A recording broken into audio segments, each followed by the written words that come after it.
run with this. Unfortunately, this is Steve White, who will be up on screen in a second. There he is. And Steve and his wife Jo are residents of North Yorkshire, and their MP, Kevin Hollingray, went over to Pennsylvania to see what the unconventional gas industry had done to Pennsylvania, if anything, after a decade. And basically, I'll tell you a little bit more about what he said when he came back. But he changed his tune within a week after coming back. So he had the emotional reaction, and then somebody had a word in his ear, and then he changed his mind. Well, we'll talk about that a bit later. But then Steve and his wife Jo went over to Pennsylvania about 3 weeks ago, and they spent a week over there. And they're very active in the Frack-free Rydale group. But as Steve, I'm sure, will tell you can't hear what I'm saying at the moment, but as Steve, I'm sure, will tell you, they actually went over there in the hope that maybe everything that they feared was just exaggerated and that they could actually get back on with their lives. But Steve's going to, he and his wife were hoping to be here, but unfortunately it is a 6-hour round trip coming across the M62, so they agreed to do it via Skype, but unfortunately technology seems to have let us down. So what I'm going to do is I've asked Steve if, when I just give him the nod, he'll give an overview of his experience in Pennsylvania.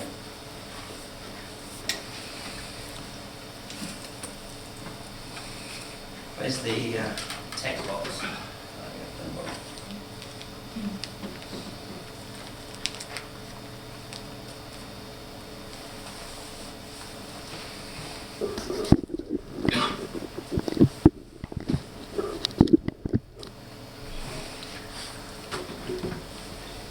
Okay, hello everybody. As Ian's probably explained, we've been let down slightly by the technology tonight, so I'm relying on Ian pinging me to let me know whereabouts we're on the proceedings. I think Ian will have introduced me already, but just to give you a reason, an idea of why we went across to Pennsylvania first of all.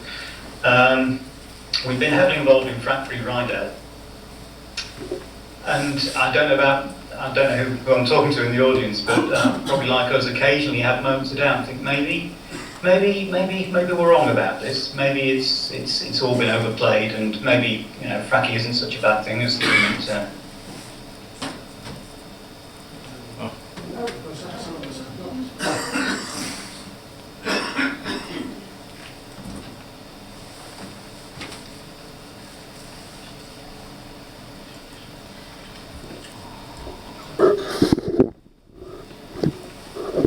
We'd far rather be, but I think my video's just gone. I'm not sure. Yeah, there we go. I'm not quite sure. I think we lost the camera. Okay, so I was half hoping when we went, you still see me yet, good. I was half hoping that when we went, we'd find that maybe it was all overblown, and we could maybe just take a gradual step back from all the work we're putting into this. I'd still have a problem with fracking, I think, generally, because it's a new source of fossil fuel. But if it's, if you can go to a country where it's being done and actually it's not as bad as you're worried about, it's something that you don't need to worry about quite so much. So the first thing we struck with when we went to Pennsylvania is that it was, as you might expect, it's a state far less densely populated, huge amounts of wilderness. We actually landed in Pittsburgh, which is in the west of the state, and drove on the first day we were there, pretty much across the other side of the state. And again, Ian might have explained, Pennsylvania is roughly the size of England, I think ever so slightly smaller, but with about a quarter of the population of England. So we drove across to actually Susquehanna County, which is in the northeastern part of the state. So driving through fantastic wide roads, quiet roads, with wilderness either side, so kind of an entirely different feel to England. The reason we chose Susquehanna County, it's Dimmock, you may well have heard of Dimmock. That's the place where they've had a lot of problems with wells, but it's also similar size to Rydale, say similar size, probably about 50% bigger, but with less population from Rydell. I live in Rydell, which is part of North Yorkshire, which, as you probably know, is one of the places where there's a planning application into Fracking, Kirby Misperton near Flamingo Land theme park. So we wanted somewhere that was kind of comparable, and also it was the place where our MP Kevin Hollinrake had visited, and he'd gone across there and come back saying he was reassured. The industry clearly wasn't that bad, so we kind of, we half went across hoping to get that same experience, and maybe we wouldn't need to worry quite so much. Now, the first thing that struck me, that on a superficial view, you can drive through an area, and okay, you see the odd frack pad at the side, some pipe work, but it's not a ruin, it's not a desolate place, it's not been ruined by it. But then again, Pennsylvania, very different area to where we live. It's hills, wooded, so once you get off the main roads and down tracks and so on, again, we saw, like the pictures you've seen publicised elsewhere, frack pad every half mile or so. And not only that, and this is the thing this is one of the things that came out for me, it's not just frack pads you need to worry about, you've got compressor stations, you've got pipeline laying, so you can see big swathes cut through trees where the pipelines have gone. You've got dehydration units, so it's all the other ancillary equipment. It's not just frack pads that you need to worry about. So that was my first impression. The second thing that really came out to me was, I think I'd have thought fracking maybe wasn't such a big issue. We've spoken to people in the street and in shops and restaurants, and if I'd some of the time got responses saying, fracking. I'm not really sure what that is, because you get that around where we are at the moment. You speak to people, still probably half the population don't really know what it is. They've kind of heard about it, and that's an area where there's a planning application going on.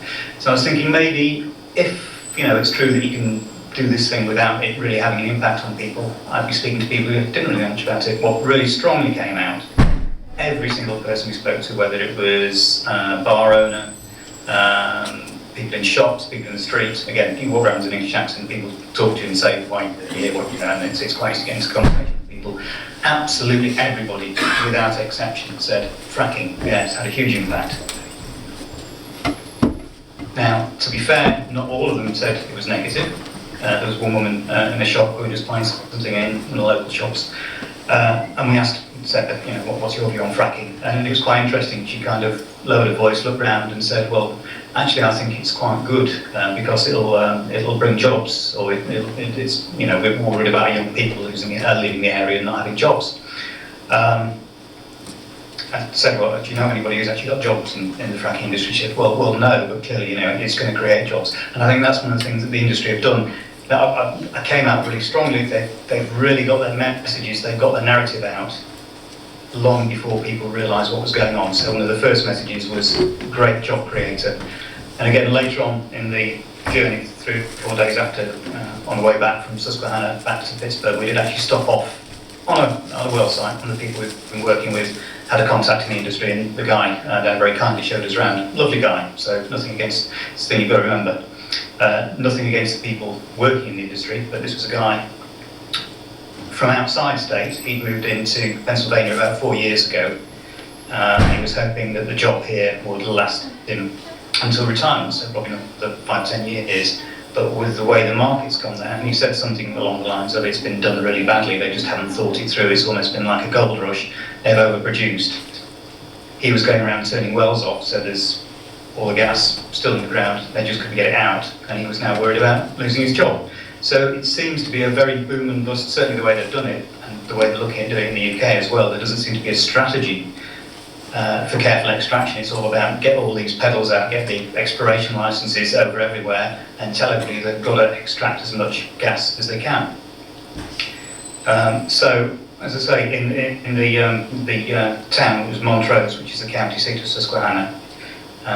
Although fracking activity, like the guy in the centre of the state told us, it's really declined. So you didn't see huge lines of trucks and lorries going through. The person who was running the bed and breakfast we stayed at said for 4 years they just had constant trucks through the centre of town all the time, to the extent that something of the order of I think she said that 10 years ago when she started, there were 20 other businesses who were around at roughly the same time, working largely in the tourist industry.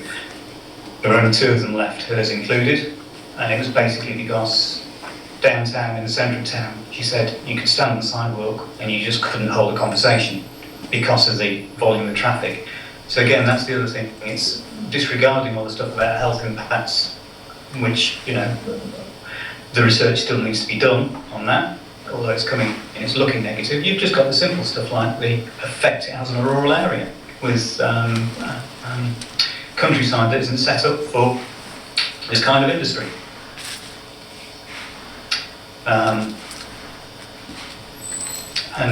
Again, if we think that the US estates typically is less densely populated than where we live. Now, Rydal is one of the least densely populated areas in the UK, but where you are, it'll be more densely populated. And if it's had an impact, what kind of impact is it going to have where we live? Okay. So I was talking about the narratives that the industry had managed to get out. One was it'll bring jobs to the area. I know they've tried that in this country as well. The second narrative, and this, I feel quite sorry for the people who are fighting fracking out there. They've got it much harder to say. The industry's been very successful in its PR. The second one they've come out with, and we actually saw placards with this written: drill a well, bring a soldier home. Drill a well, bring a soldier home. In other words, if you're against fracking, you want our boys out there in the Middle East to get shot and die. And imagine how hard it is to have that kind of... I mean, I know when I'm speaking to people, you sometimes get people who are very angry and, you know, say you're a bunch of tree huggers, that kind of thing. Again, same as over... If you, I don't know, again, who's in the audience, but if you're anything like me, not into protesting, never done anything like this before. Some of the people we're speaking to out there, one was the Mars parent group. Now Mars is kind of an area of, I think, Butler County, so there's a school group. They're basically a parent-teacher association, the Mars parent group. And again, exactly the same as people like us, just normal people who care for their local area and care for the environment the children are in. Now, although sometimes you get difficult conversations in the UK, imagine out there trying to argue that you don't want fracking. Well, in other words, you want our soldier boys to have to go and fight foreign wars, do you? So it's this kind of whole anti-patriotic thing if you're against fracking. And I know, I think, was it the guy in Celtic down south who said anybody who's against fracking is not British or is anti-patriotic? Again, he clearly tried to copy the message, but he hadn't quite got it right. It didn't work so well for him. So that's what they try and do. That's what the industry has done. It's a bit like Cameron and Co coming up with the idea that it'll give us cheap gas. And again, the industry themselves have told us and that's not the case. So I think, I'm sure I could go on quite a lot longer, but to summarise, I mean, I didn't come back feeling, unfortunately, that it was a safe industry, that I was happy to have around where I lived. And the other thing that struck me is it's only been successful out there because the people who aren't happy about it have kind of resigned themselves to the idea. I heard it several times, and I'm starting to hear it over here, worryingly, but certainly out there, and this is from people who were earning money from it, but didn't want it, even though they were earning money from it. They've been far happier without fracking. Well, you know, the government wanted to do it. What could we do? All the people around us were signing up, so we had to as well. It's this whole idea that the government are going to do it, so what can we do? I'm starting to hear that in the UK now, and I think that's the only thing that will stop this industry, apart from economics being found out. The only thing that's going to stop this industry is people banding together and having their voices heard. Now, one of the things that I know is a great worry is the water pollution. And certainly, this again is one of the reasons we went around to Dimmock. We spoke to a couple of people. On the first day, there was one man who he was a school supervisor, so there's a kind of what would you call it? Like a director of local education, I'd say. He's been without water for 4 years. Now, he had baseline testing done. This is another thing, because the story we've been given is no baseline testing was done out there, but he had baseline testing done. There was no methane in his water, no chemicals and so on. And after the first well was drilled on his land, which again he was happy to have, a bit of extra money for him and doing his bit for the country, bringing the soldier boys home and so on, he got methane in his water. And not only that, but it was tested for all kinds of other chemicals and nasties coming up from underground. And as a result, although I think it was Cabot in that case, although they didn't accept liability for the last 4 years, they have been supplying him with water. So he has a huge water bladder in his cellar and also gets separate supplies of drinking water delivered to him every day. Now, you'd hope, again, with a well, you can't just fix the problem. So some of his neighbours, they were adding, because it affected 5, not just him, but 5 other people from the same well, from the same aquifer. Some of his neighbours were trying to get water treatment works done, but that wasn't working for whatever reason. It was clogging up with the amount of stuff that was coming, as well, all the solids, as well as gas and other chemicals. So he was having to sue Cabot. He'd spent $90,000 of his own money so far. 4 years into the process. Was hoping to come to a settlement soon. But who knows, it seems like they kind of wait to see if you're starting to run out of money, and then maybe they try and do a deal with you. One of the other things I found interesting he said was he couldn't talk to us about too much detail because he was expecting to have a gagging order placed on him if he contracted successfully and got some compensation. Bear in mind, he bought himself, he'd retired. He was a retired school director, he bought himself his kind of retirement home, and that's where he lost his water. So his house effectively was valueless because he would buy it without water supply. He actually said that to us. So kind of useless for him. So he was kind of suing for loss of value of his house. So one of the things we hear is that we know what the US is like for litigation. If there'd been all these problems about water contamination, we'd have heard more about it. Well, again, clear inference there is that you get an agreement with the gas company, you don't speak about it anymore.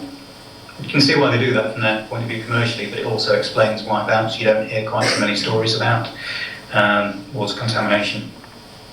When we were speaking to the Mars Parent Group a few days later over the other side of the state, they also told us that, you see, not everybody's got $90,000 to spare to sue a huge gas company at risk to themselves.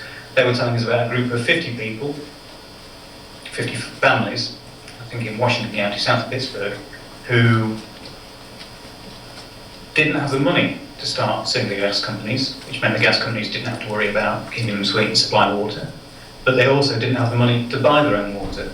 So they were getting money delivered, getting water delivered, nice if they're getting money delivered, they were getting water delivered as a water bank from the local church. So churchgoers contributing to provide water for these 50 families who are now no longer able to drink their own water. And that's in the United States, highly developed country, that is allowing that to happen.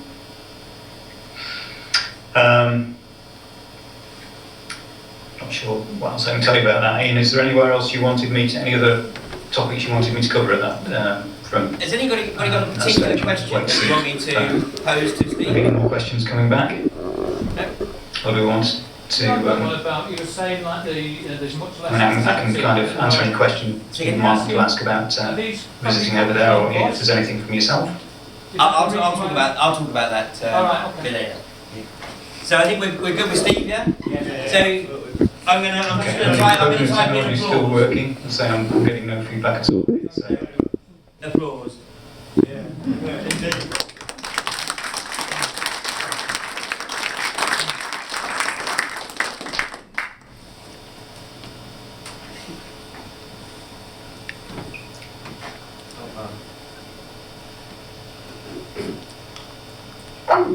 Right. Sorry about the technology. Okay, so we're doing things a bit backwards, but my name is Ian Crane. I spent 20 years working with a company called Schlumberger, which is the largest oilfield services company in the world. Very few people have heard of it, but most people have heard of Halliburton, right? You've heard of Halliburton? Yes. Yeah, well, Schlumberger is 2.5 times the size of Halliburton, just to put it in perspective. But I left the company in 1998, and thinking that my days associated with the oil industry were well and truly over. But when this country started to show an interest in the exploitation of unconventional gas, that was when I decided that basically I had to try to raise people's awareness, try to encourage people to be curious, to do their own research and investigation into what unconventional gas exploitation really means. Let me just try and get rid of that buzz in a second.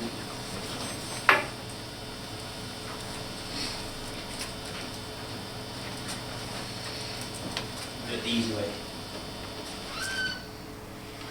If this was conventional oil and gas extraction, I wouldn't be here. I know there's a lot of people who have a problem with any hydrocarbon extraction, but that's really not my primary area of interest. There is no real comparison between the methodology of conventional oil and gas extraction and unconventional oil and gas extraction. It's chalk and cheese. It's two completely different industries almost. And we hear our politicians in this country state that we have robust regulations, we have robust regulatory control for unconventional gas extraction in this country. That is a fundamental lie. It is so outrageous, they absolutely rely on people not knowing enough to be able to challenge it. But if you ask them the direct question, and it's a very simple question, you say, give me one example of a piece of legislation that applies specifically to unconventional gas.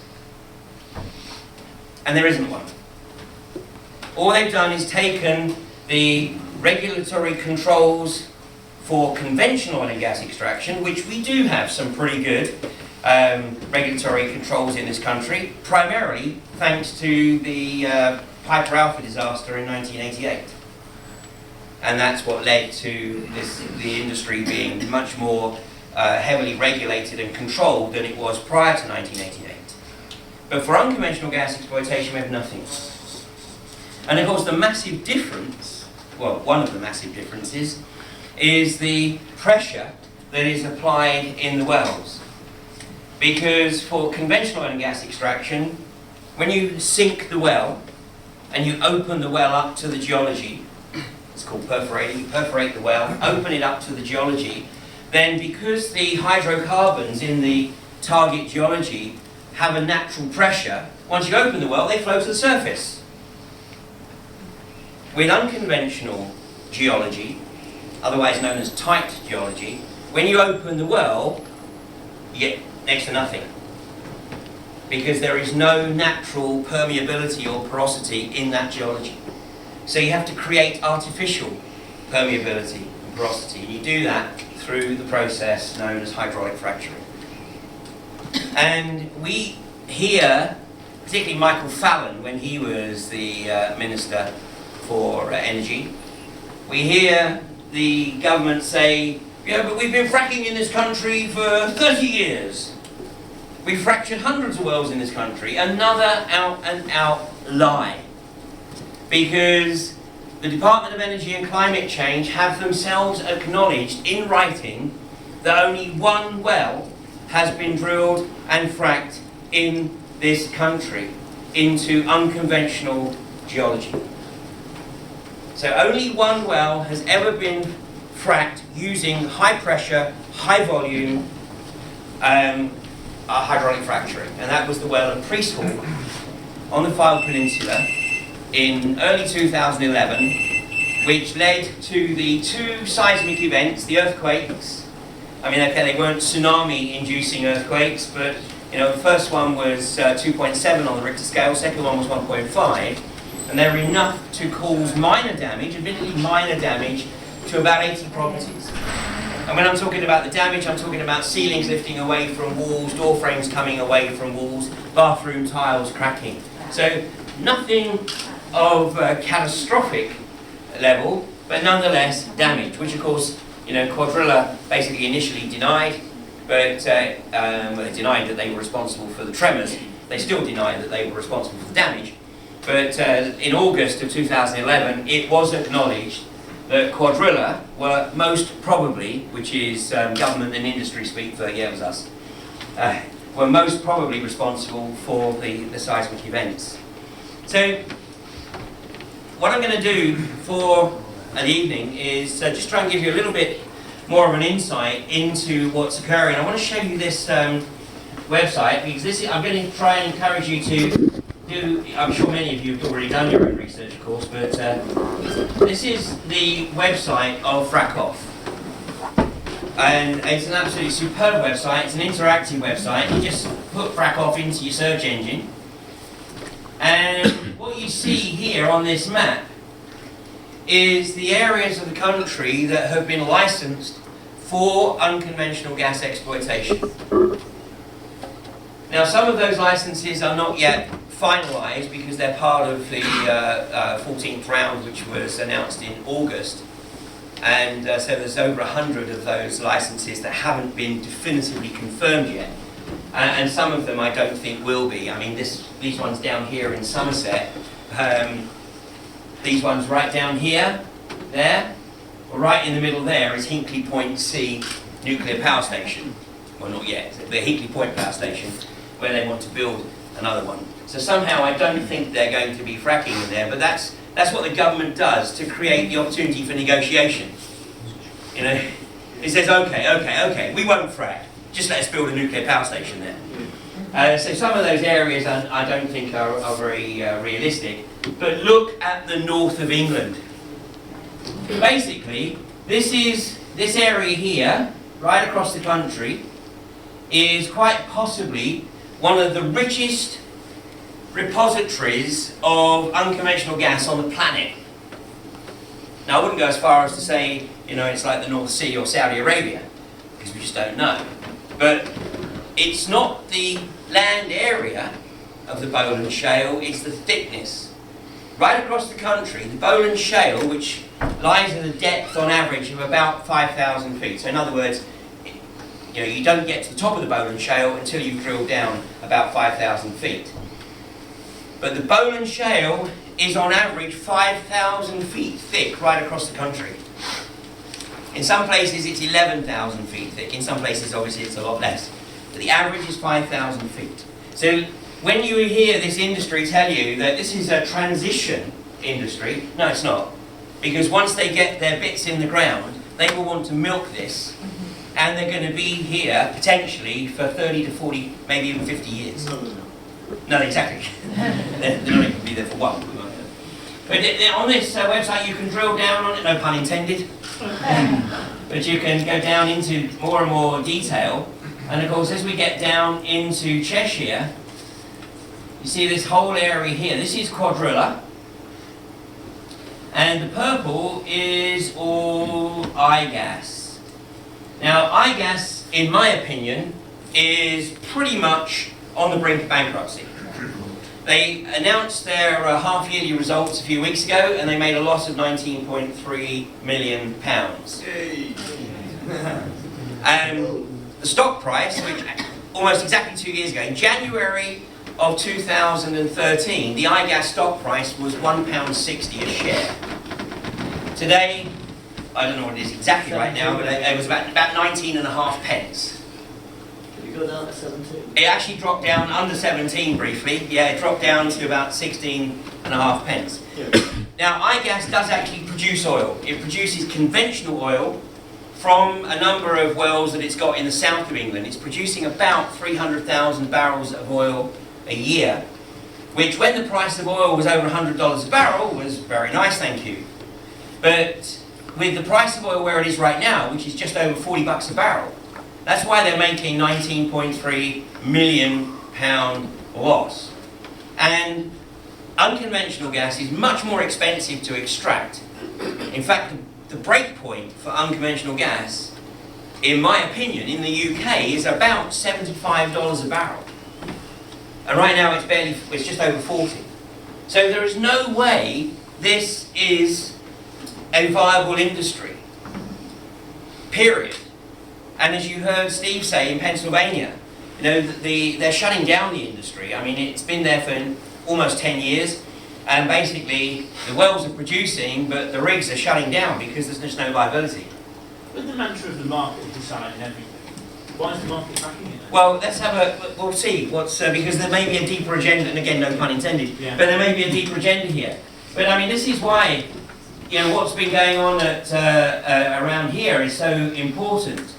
And obviously you've had the protection community here for 18 months, and part of the purpose of the protection community is not only just to keep iGas at bay, but also to raise awareness in the community over the period. Because despite the market issues here, we have a government and an industry that seems determined to pursue it for some reason. Now, the problem is that we've got two companies that most people have not heard of, that are lurking, waiting to pounce on these companies when they basically reach a point where they're prepared to sell up for next to nothing. Somebody's going to come in and buy it, and there's two potential candidates, and one owns pretty much all the land around the Mersey and the Manchester Ship Canal. Anyone got a... Oh, good. You guys are good. Yes. John Whittaker set up a company called Peel Oil and Gas. It's no surprise that a lot of the land on which iGas have licenses is owned by Peel Holdings. So Peel Oil and Gas is one potential predator for iGas. So if they go bust, they're not going away. The other predator is one that I am much more concerned about, and that's INEOS. INEOS. They have facilities in Ellesmere Port, of course, and they also have their major facilities and headquarters up in Falkirk. But both INEOS and Peel Holdings are private companies. They're not traded on the market. You've got John Whittaker that holds, I think, about 40% of the stock in Peel Holdings, and the rest is owned by various Arabs. INEOS, the prime owner is a guy called Jim Ratcliffe, and he's determined to be a major player, well, he already is a major player in the UK chemical and hydrocarbons industry. So just because iGas stock is tanking, it's not necessarily good news, because these are the companies lurking in the background. So, as you're aware, here's Chester, and basically, here we have, you know this area a lot better than me, but I think this is Upton, isn't it? This is Middle Trafford, Tarvin. But I mean, these are just the start, because the difference between this industry, unconventional gas, and conventional gas, is it's not just one well. We've had 2,160 wells drilled in this country in the last 100 years. Unfortunately, some of those wells, nobody knows who owns them, nobody knows who's responsible for them. That's what's called an orphaned well. Basically, the company goes bust, the well's capped, company goes bust, they walk away, nature sort of comes along and does its bit. But meanwhile, nature's also doing something with the well casing, like corroding it. So this is a potential disaster waiting to happen anyway. But that's just 2,160 wells in 100 years. If this industry is going to be viable in any way, shape or form, they will need to be drilling 2,000 plus wells a year. And as you heard Steve say, in Pennsylvania, the pads are half a mile apart. And I'll show you some pictures in a little while, because that is the signature of this industry wherever it gets a foothold. And the reason being is because the geology doesn't have a natural flow to it. So unlike the Witch Farm, which is just off the south coast, where the rig, the wellhead, is on an island in Poole Harbour, but the oil is actually being extracted from the field, which lies under the Solent, under Poole Harbour, under the Solent, under the English Channel. And that's the largest producing land-based oil field in the country. But it's just one pad, it's one well site. With this industry, you can only drill through this tight geology literally just a few hundred metres. And so consequently, to be able to get the kind of return they need one of these pads literally every 700, 800 metres. And obviously all the resulting traffic. So although we're seeing at the moment that these are the sites that iGas has initially identified as potential primary targets, if this industry kicks off, it starts, and this is what you'll hear in Australia all the time, it started with just one well. It started with just one well. And within 10 years, I mean in Australia, in Queensland, I'm going to show you some pictures in a second, but in Queensland, in less than a decade, 18,000 wells have been drilled in Queensland in an area the size of the UK. And that's unfortunately what we've potentially got to look at here. Now, just to address the question of why are they doing this? Why are they doing this when the economics don't appear to make any sense at all? Well,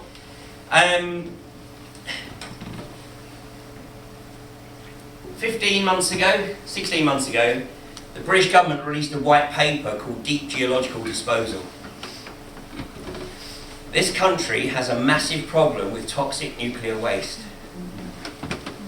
And up until 1993, the toxic nuclear waste was dumped out at sea.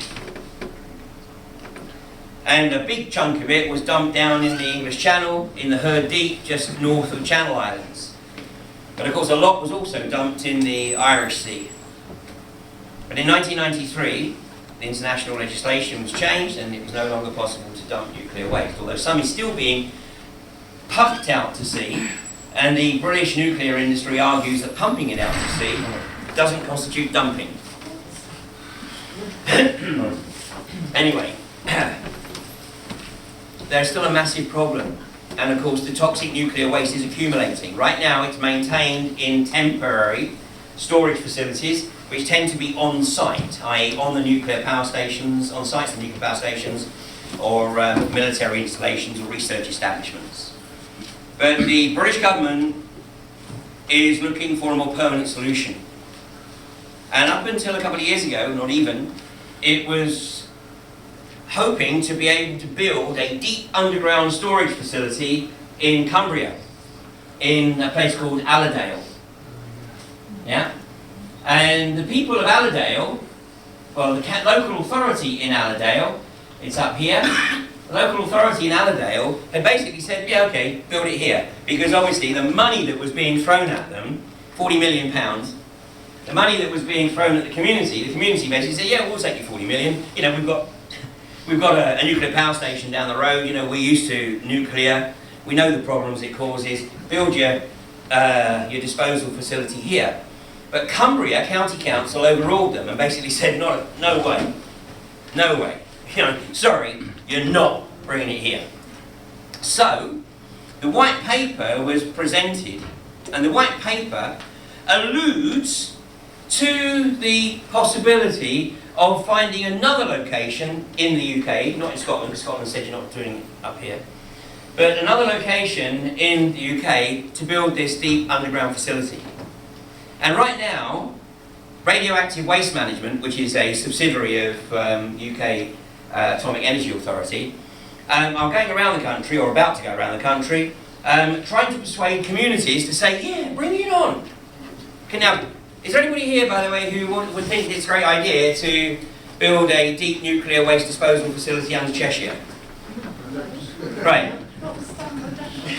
Well, to be honest, and I've explained this to Radioactive Waste Management, I think that they are deluded if they think there's any community in the UK that is going to accept the £40 million bribe to build a deep nuclear waste disposal facility in their community. And I think they know that, and the government knows that. So at the back end of March this year, the last vote to be held in Parliament before the election in May, and the vote was passed by 277 votes to 33, and that vote was to remove all local authority participation in the decision-making process of where nuclear waste is going to be buried in this country. And this is funnily enough very similar, of course, to what's happened with fracking last Friday in Lancashire. We'll talk about that again in a second. So, and by the way, what we also know now is that a lot of the MPs who voted in favour of this motion didn't even know what they were voting for. Parliament was over, it was finished, they were all going off to start their campaigning. They were in the bar partying and the division bell rang. And I know this because we've heard this from 2 or 3 MPs now. And the division bell rang, and so they responded to the division bell, go upstairs, and the whip says, to the left, or to the right, whatever. But there was no anti-whip. So basically it was primarily just going through the division gates. Do they not know what they're going through? No. No. Yes, they are. Yeah, yeah. So, yes, Can I just say something? Being a bit of a devil's advocate. say again? Being a bit of a devil's advocate, just saying something. They were talking about some of the papers were saying that they were thinking of ways of disposing it and digging right down and putting big glass files on the basis that the glass would be stronger in concrete or steel. And what would be the problem? Because it would be so far down, there would be no problem, you know. Well, maybe there's not, but that's for the community to decide. That's for each community to decide. Yeah, but this is what people say to you. People who are for fracking. Oh, hang on a second, we're not talking about the... No, but yeah, that's what I'm saying. This is what happens. You know, you have to have a really good case back that all the alternatives can't be used. You see what I mean? Yeah, let's stay with the nuclear waste element first, and then you know, come back. But I think that was the idea. It wasn't going to be just dumped, I mean. My point here is that, because they know that no community is going to buy into the proposition to have a nuclear waste disposal facility built beneath their community, they're looking at Plan B. And Plan B, and the research facility for this is at Sheffield University. Plan B is to use deep wells for toxic nuclear waste disposal. So call it a hunch. It's a hypothesis. It's a hypothesis that I've been talking about for over a year, and nobody wants to openly discuss it, and certainly they don't want to deny it. But what I have put forward is the hypothesis that one of the reasons that these companies are still motivated to drill these wells for the exploitation of unconventional gas, despite it not being a viable proposition in the current economy, is they're looking at the potential revenue stream that will come at some future point when they can lease out, sell, whatever, the deep well, the 10,000 foot well, as a repository for toxic nuclear waste.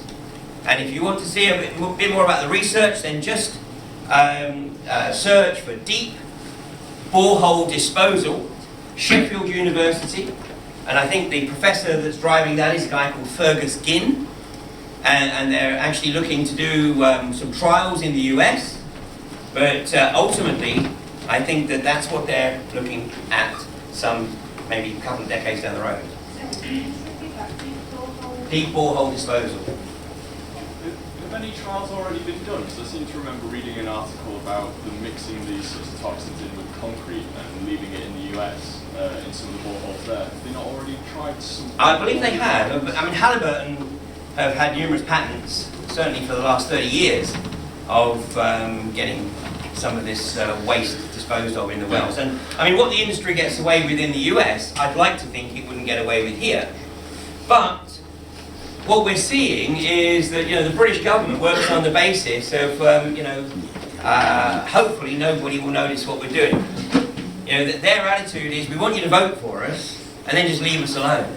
And what they're actually starting to realise is that, and primarily thanks to fracking in a big way, is that MPs are being scrutinised like never before.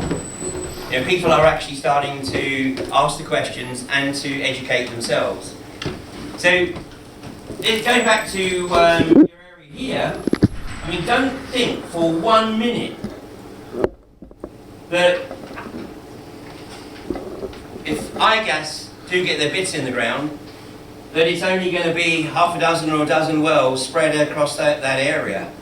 That would be the start.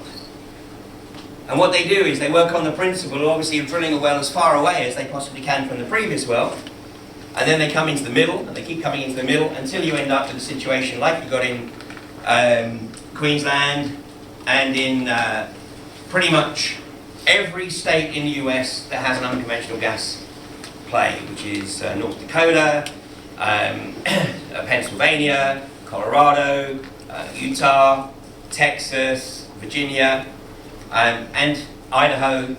And the signature that this industry leaves behind is almost standard. And that's contamination of the water, the soil, the air, and the knock-on impact, particularly on agriculture, both arable and livestock, and then obviously onto the local population. 2 years ago, a little over 2 years ago,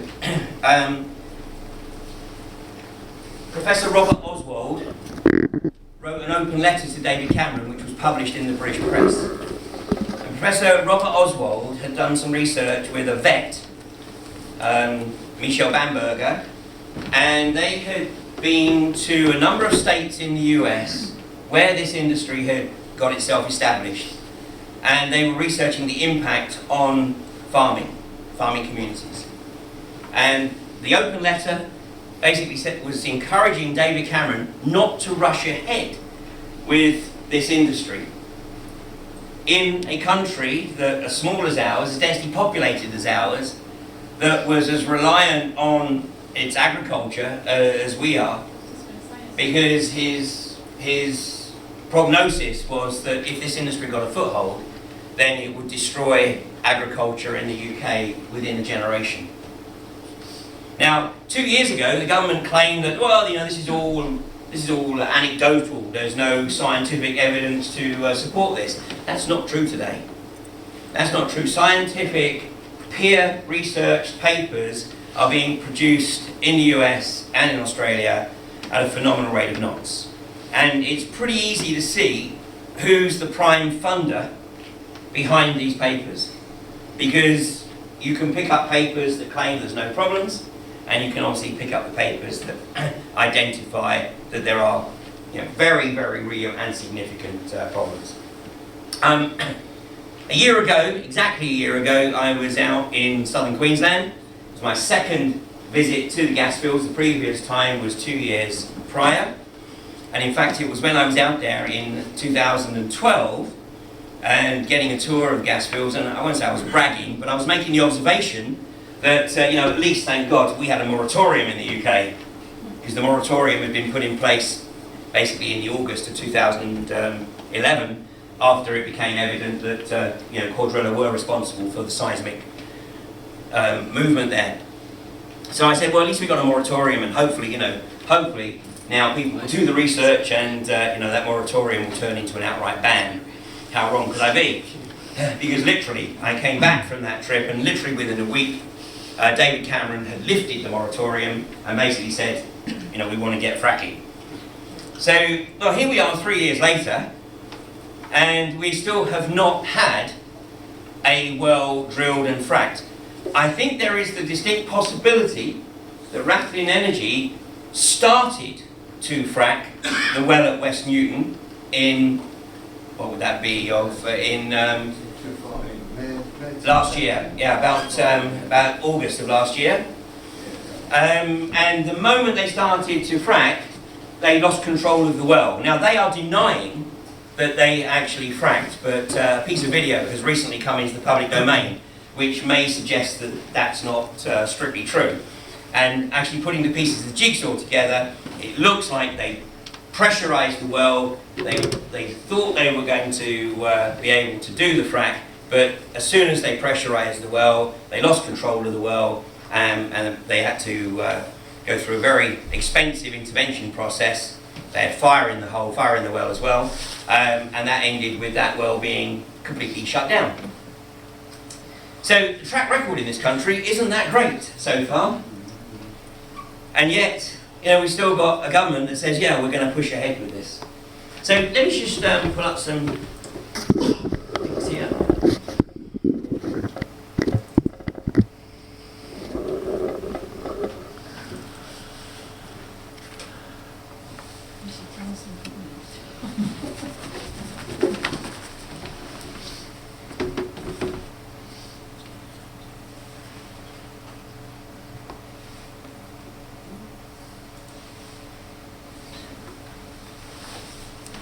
Technology is just not working with us tonight. It's been my day, isn't it? Or not, as the case might be.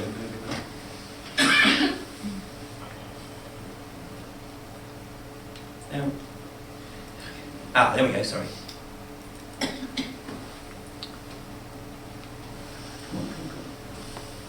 Sorry, being male, I can't do two things at once,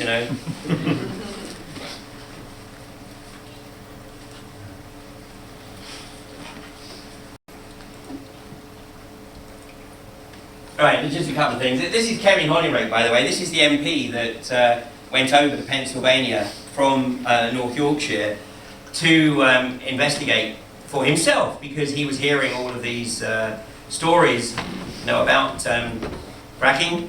What party is it? Yes. Tory North Yorkshire. Tory. Well, he went over there and he came back from the trip to North Yorkshire and said, yeah, it's really not a problem. He said, we're much better regulated in this country, but I'm still going to ask for an exclusion zone of 1 mile between any fracked well and any property that's lived in or used as a public building like a school or whatever. 1 mile exclusion zone. Well, the only problem was he hadn't obviously checked the maps, because the well that is the problem in North Yorkshire is at a place called Kirby Misperton, and the well is literally 1 kilometre from the entrance of Flamingo Land, which is North Yorkshire's biggest tourist attraction. In fact, it gets more revenue into Yorkshire than the next 2 largest tourist attractions combined. And the entire village of Kirby Misperton is inside that 1 kilometre radius. So 1 week after making his statement that he wanted a 1 mile exclusion zone, guess what? He had a change of heart. Oh, yeah. And he's now basically said that he's not going to stand in the way of a new industry coming into Yorkshire. I mean, as far as I'm concerned, he's made himself irrelevant to the argument. I mean, this is he didn't like this when I posted this up.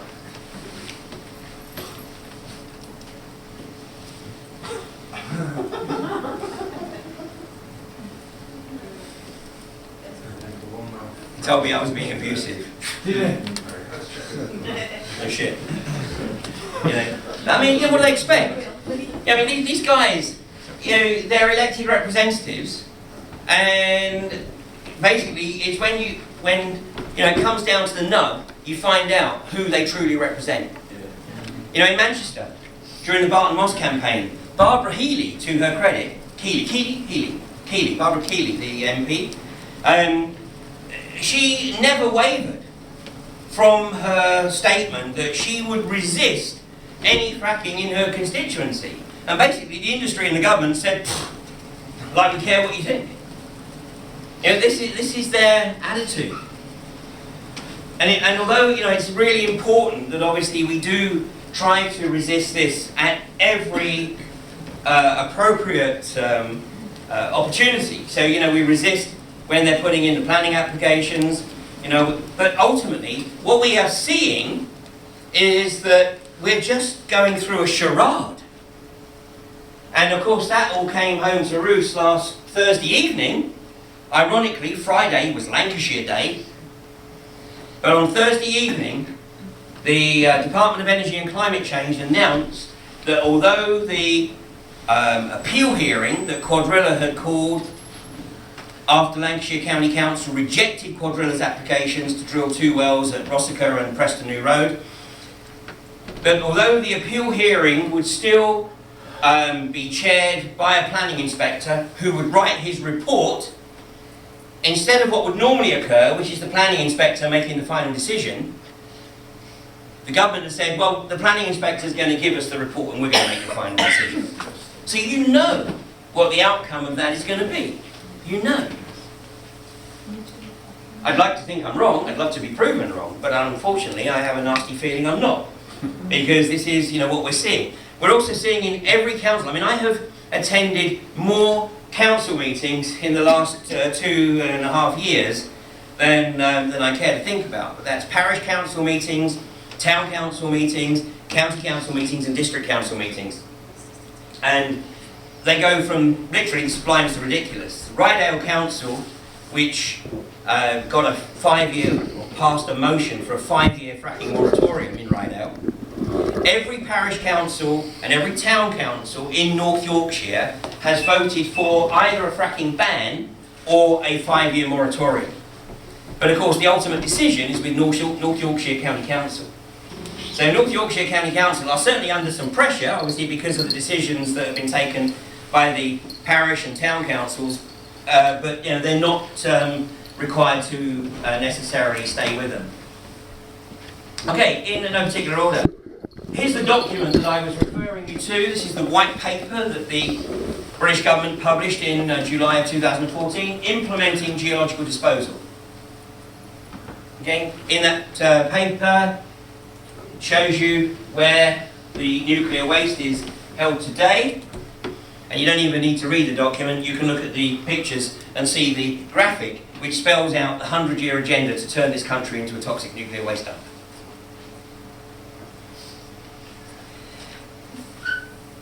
So ultimately, this is about educating communities. It's about encouraging communities to come to their own realisation of what is potentially going to be perpetrated upon them. And it's becoming very evident that it doesn't matter what the magnitude of the opposition, because in every community where this industry is trying to get a foothold, any poll shows that 80% plus of the people do not want it. And when it's imminent, it becomes 90% plus.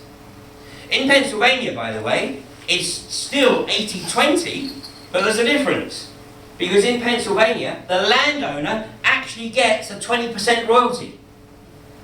And in fact, some of the landowners right now are having to try to recover those royalties through the courts, because the industry, of course, is literally going into the toilet, because it can't be sustained at this level. So people are not getting their royalties. So companies like Cabot, who Steve talked about, and Chesapeake, you know, they've not paid the royalties because basically they needed the cash flow for themselves. And so people who let them onto their properties, thinking that they were going to get a nice little income out of it, have suddenly found that that is not the case. So the key element really is to do whatever it takes. This is the castle that has potentially got about a £40,000 price tag on for me, personally. This is the castle, and one or two others in the room. This is the castle that was built in front of the well site at Crawley Hill in East Yorkshire in June of 2014. And the reason that was built is because Humberside Police had made it very clear that they were not going to facilitate any kind of peaceful protest. They were simply going to facilitate Rathling Energy moving on to that well site.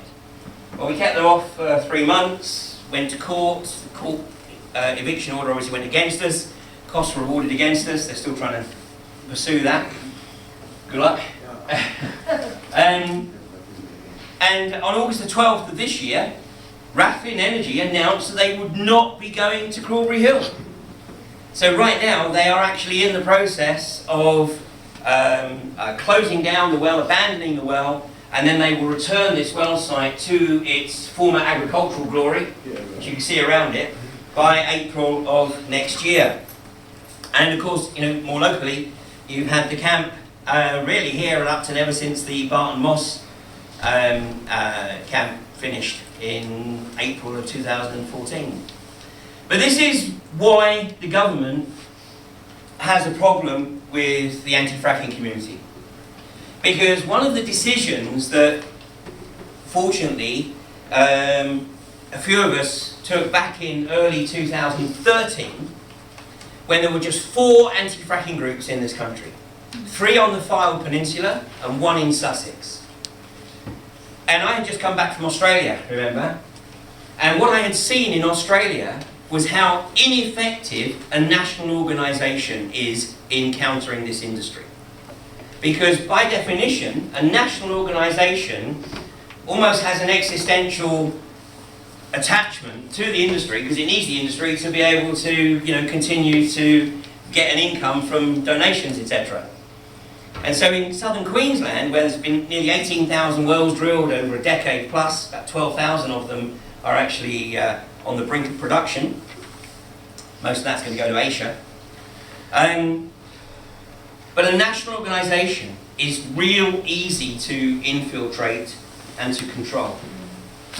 So back in early 2013, the 4 groups that were in existence at the time all agreed that the best way forward was, instead of looking to form a national organisation, was to try and nurture community groups in communities all around the country. And today we have over 450 community groups around the country. And the beauty of these community groups is that they cover the entire social and political spectrum. So there are people in these groups, you know, from the far right, from the far left, and everything in between. And they focus on the one thing that everyone agrees on. And that is that unconventional gas is not an industry that you want anywhere near your backyard or anybody else's backyard. And it's really important to keep that focus, because, as we've just said, you know, there's a wide range of political views within the anti-fracking community. And so, you know, the potential for division is not insignificant. But we have to be, you know, big enough to recognise that, you know, we're not going to agree on everything, and stay focused on what we do agree on. And this is what is causing the industry such a problem right now, because, you know, we have the groups, and we have people who don't want to be part of a group, but they work as individuals. You know, we've got academics, mostly retired, who are working with us. Because academics, we got any academics in the audience? Right, that's fine then. No. If we have academics, unfortunately, academia is reliant on either industry or government funding. And so most universities are very reluctant to participate in research or put their heads above the parapet on issues that go counter to the industry or to the government. So consequently, the academics that tend to be supportive towards what it is we're trying to do here, which is simply raise awareness, tend to be retired academics. And of course, because they're retired, you know, they've got a wealth of experience, but they've also got time, they've also got access to resources. And as you've probably seen in the press, if they do start to get any traction, if they do start to be able to get reports out which really do cause the government or the industry some embarrassment, then the media goes on the attack and tries to demonise them. I mean, they tried to demonise a guy called David Smythe, who's a retired geophysicist from, I think it's Glasgow or Strathclyde University. And the only thing they could come up with was that he hadn't paid his subs for 18 years. So they tried to nail him, saying that it was inappropriate for him to call himself a chartered engineer or whatever because he hadn't paid his dues since 1996. It's like that, man. Yeah, but that's what they're trying. You know, the other factor is we cover not just you know, every part of the political spectrum, but the religious spectrum and the social spectrum. And you know, it's really a question of people just bringing to the community whatever it is they can bring to the community. You know, different people bring, you know, different skills, and you know, no one person can shut this down. No one group can shut this down. But collectively, we are incredibly powerful. And the government has no idea how to deal with it. So Plymouth University, under Professor Ian Stewart, who's head of the Sustainable Earth Institute at Plymouth University. By the way, the Sustainable Earth Institute is pro-fracking and pro-nuclear, so I'm not sure how that works. Anyway, it's the Sustainable Earth Institute, but they have put out invitations for people to do a PhD study on how the anti-fracking community is so successful.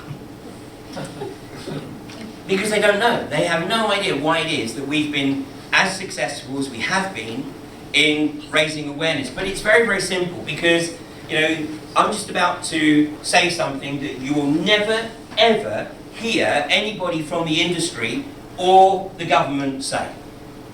And that is that I don't expect and I don't want anyone to take anything I say or anybody else says at face value. That's not the purpose that we do what we do. What we encourage you to do is to do your own research, to look at this for yourself, look at the evidence that is in the public domain, and then come to your own determination as to whether or not this is something that you're prepared to have as a neighbour. Now, the people that I've become really good friends with in Queensland are a family, the Monk family, who live on a ranch that is 5,500 acres. That's the size of a county in this country. 5,500 acres. And they have refused to allow the gas industry onto their property. Now, I do a weekly, or almost weekly, online program called Fracking Nightmare. And they were my guests on Monday evening because Monday evening was the exact 1-year anniversary of when I left their ranch in Queensland last year. And I've produced a documentary from that trip. And that documentary's been screened well over 200 times around the country. It's online. Some DVDs at the back as well, but it's online. So it's free to watch. And it's called Voices from the Gas Fields. And it talks with the Monks and another family, the Jenkins. And the show Fracking Nightmare is also up on YouTube. These Fracking Nightmares, all you've got to search for is Fracking Nightmare. And they go out onto YouTube. The show goes out live on a Monday. They're normally up on YouTube by the following day on a Tuesday. So this one went up yesterday, and it's Brian and David speaking with me via Skype. We did manage to get it working yesterday, or Monday. And they're talking about the problems that they have endured. And remember, they have a buffer zone of 5,500 acres because they haven't let the gas industry onto their property. But they lost their water well. They lost their water well in 2008. So they're reliant on reverse osmosis and bringing water onto the property. The water issue is something that we absolutely have to be concerned about in this country. The amount of water that it needs to frack a well is between, and I'm being conservative here, 2 and 6 million gallons. Quadrilla have said that the average amount will be 4 million gallons. I'm going to be conservative, 2 million gallons per well. Where will they be getting the water from? That's just one well. So we're on the basis that there will be 8 wells on average per well site because the wells are drilled horizontally at all points around the compass. So you're looking at, say, 16 million gallons per well site. And because you need to drill a well or have a well site every half mile or so, you're potentially looking at close to 100 million gallons of water. And by the way, it has to be fresh water. It has to be fresh water. Quadrilla had already got United Utilities running pipelines conveniently alongside the field at Preston New Road where they were intending to drill before the permission was denied. Now, you remember, of course, that Lancashire had a problem a few months ago. Lancashire had a problem a few months ago where a whole tranche of Lancashire couldn't drink their water because of cryptosporidium. Right, and you remember what that was blamed on? A partridge. Yeah, it was blamed on a dead partridge. I'm going to use a very scientific term to explain that. Bollocks. There's no way that that problem was caused by a partridge. I don't know what caused it, and the bottom line is neither do United Utilities. But cryptosporidium got into the supply, and it took them weeks to actually deal with it. And even today, I think there's some small areas up around Blackburn where the people are advised to boil their water. Okay. In the US, they're sucking the water out of the Great Lakes, the Great River System, the Mississippi, Missouri, Ohio rivers. In Texas, they're sucking the water out of the deep underground aquifers, and in fact there are towns in West Texas that haven't had water coming out of their taps for over 18 months. In California, they're doing the same, they're sucking the water out of the aquifers, and Northern California now has massive drought. In Australia, they're sucking the water out of the Great Artesian Basin at a rate 6 times greater than it can naturally replenish.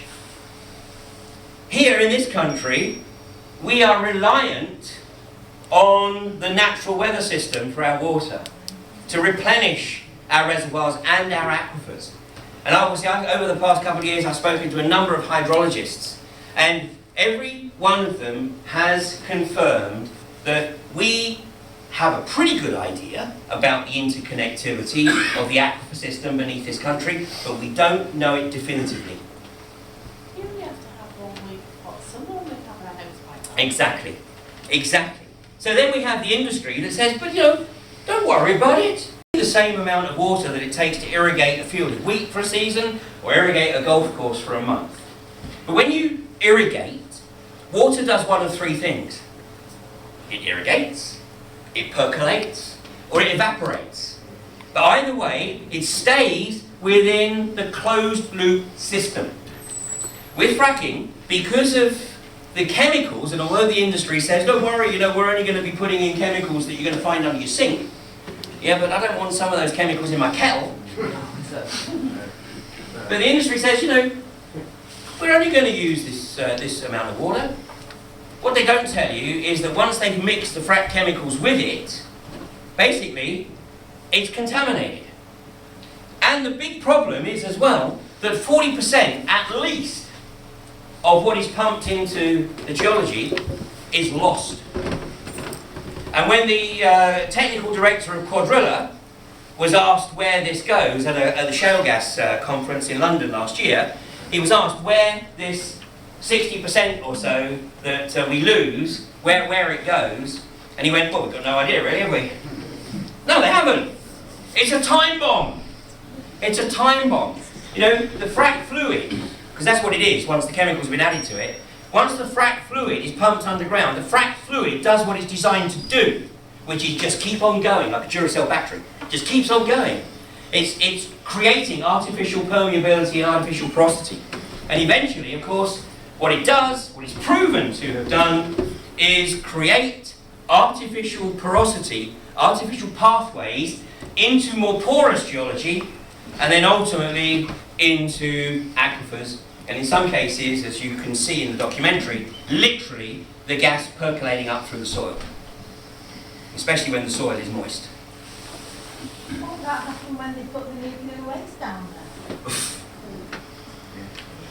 You know,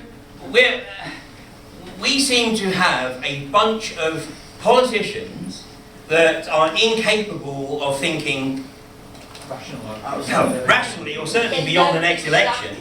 And we've got, you know, industrialists, corporatists that are incapable of thinking beyond the next set of published accounts.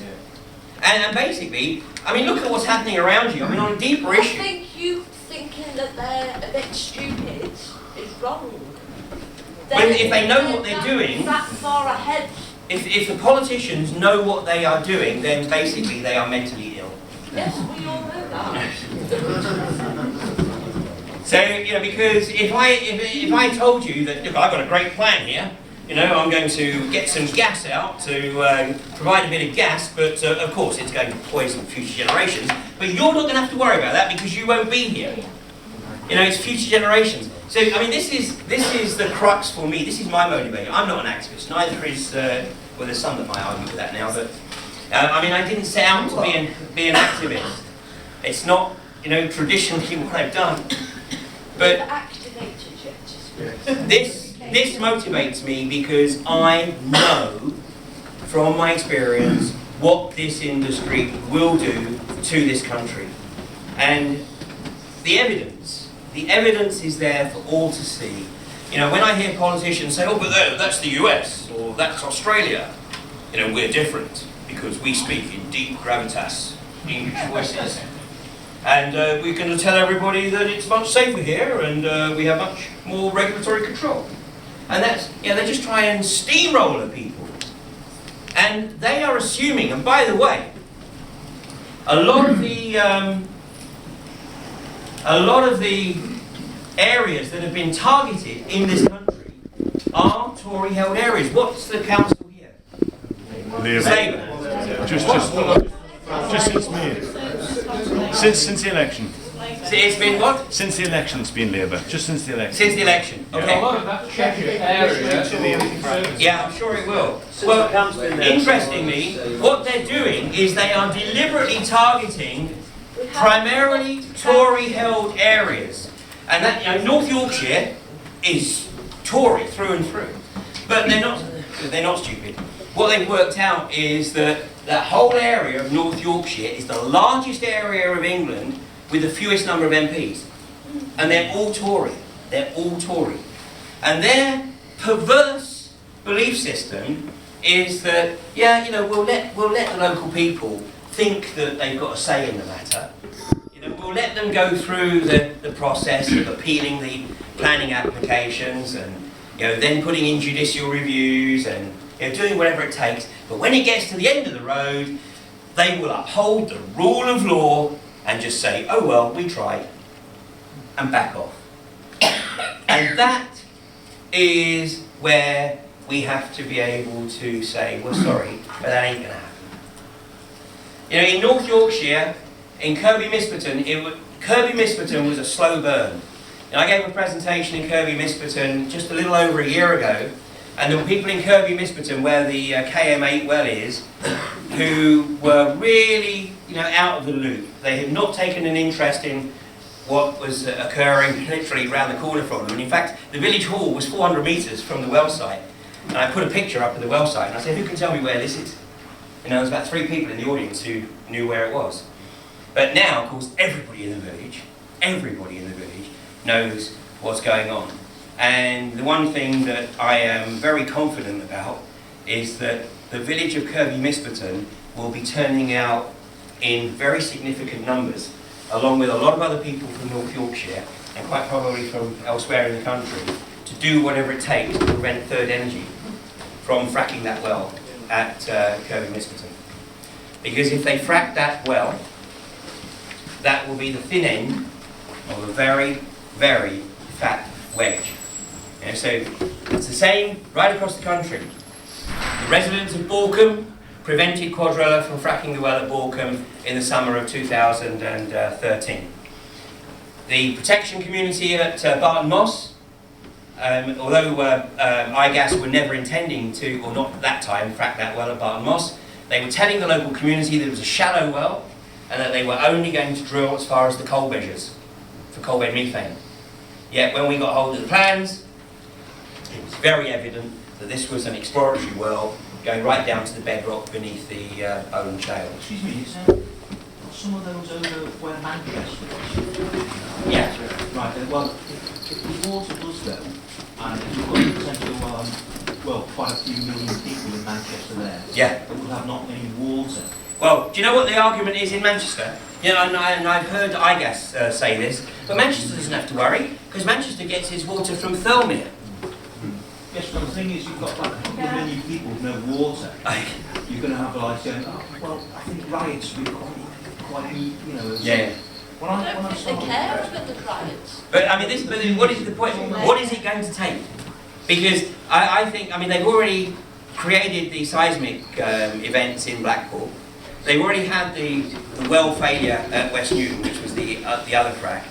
I mean, they're going to keep going. I mean, when we were at Borkham, there was part of me that was hoping that if they did frack, they didn't, but if they did, then the London to Brighton railway line ran adjacent to that well site, and it was the northern end of the Ouse viaduct of the London to Brighton railway line. And what I was hoping was that if they did frack, then it wouldn't bring the viaduct down, but there would be sufficient damage to shut down the London to Brighton railway line, because that would get people's attention.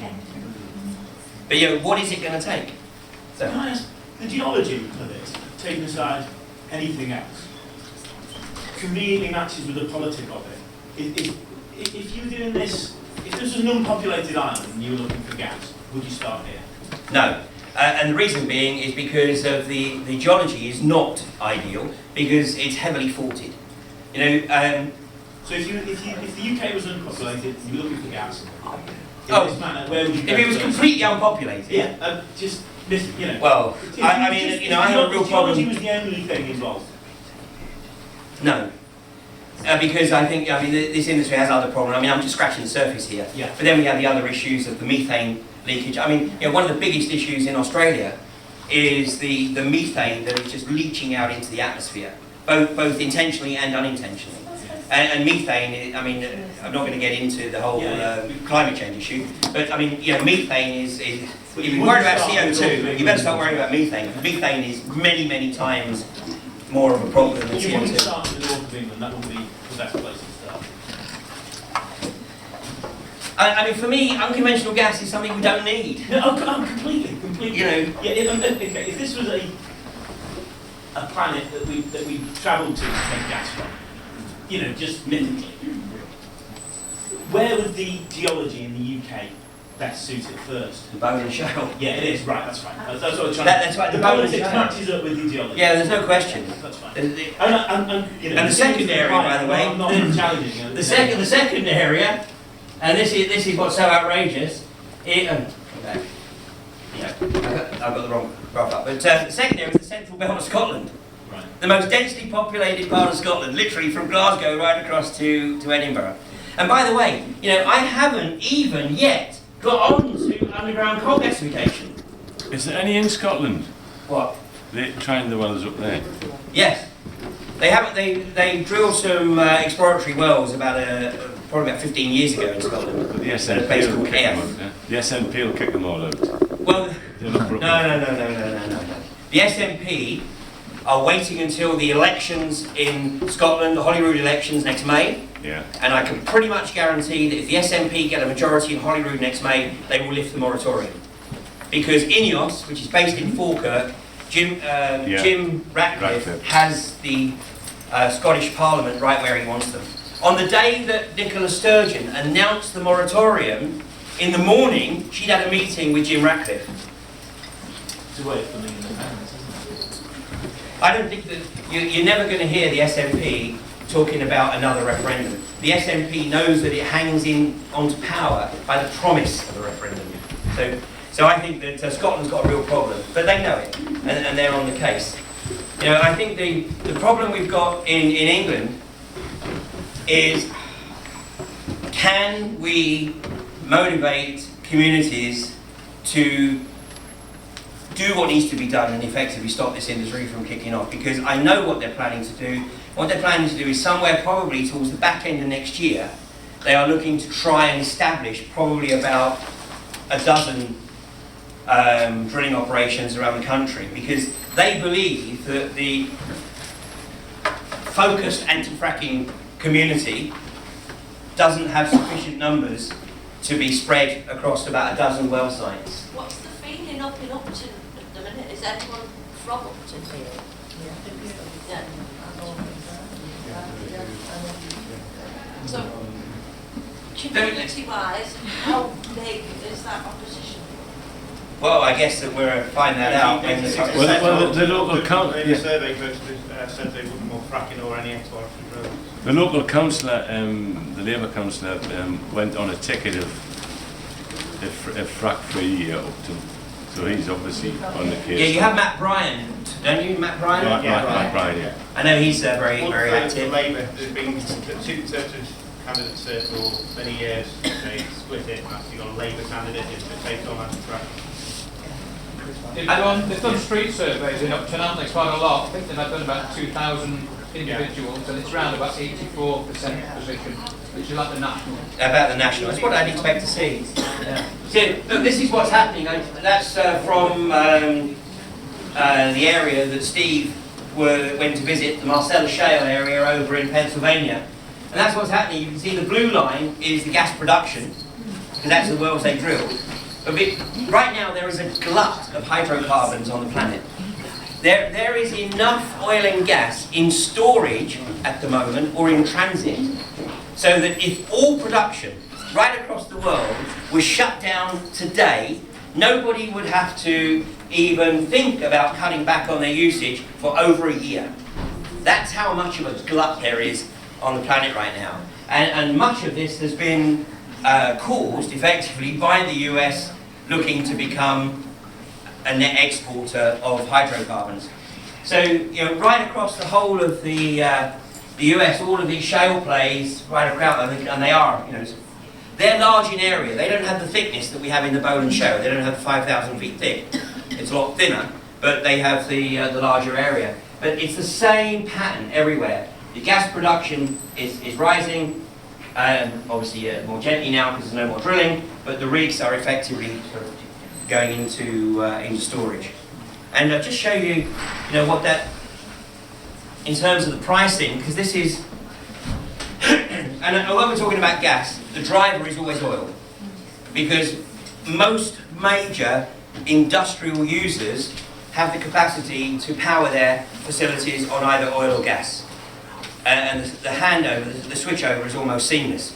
So it's always oil, and West Texas oil, that is the driver of global pricing.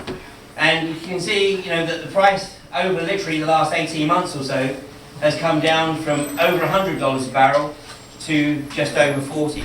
And most commentators, like Goldman Sachs and you know, other economic pundits, actually believe that the likelihood of oil and gas, or oil, getting above $60 a barrel for the next decade is slim to none. Which, of course, goes even further to support the hypothesis that, you know, there's got to be something more to this than just trying to get the gas, because there's no viability here whatsoever. Unless we have some wars in the Middle East.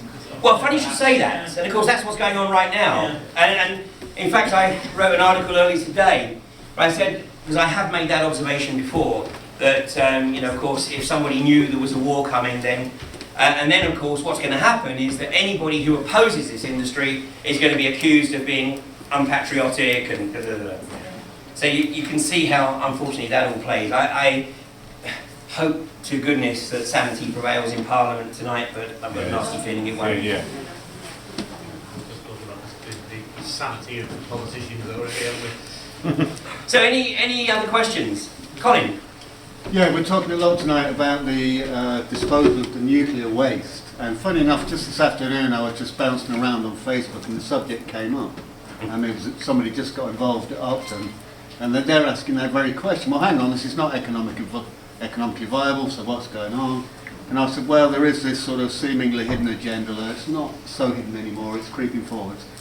And just as we were bouncing things around, it came to light, apparently, I can't verify this information, but the whole of our current backlog of nuclear waste would actually fit into just 6 boreholes. So now that, so I weighed them up for a minute, and I thought, well, so that doesn't explain, well, how come we've still got INEOS, we've still got Barclays, happy to throw millions and millions at it. And then, so then my thinking went on from there, because obviously if they only need 6 wells for the nuclear waste, well, as you say, we're talking about hundreds of wells prospectively.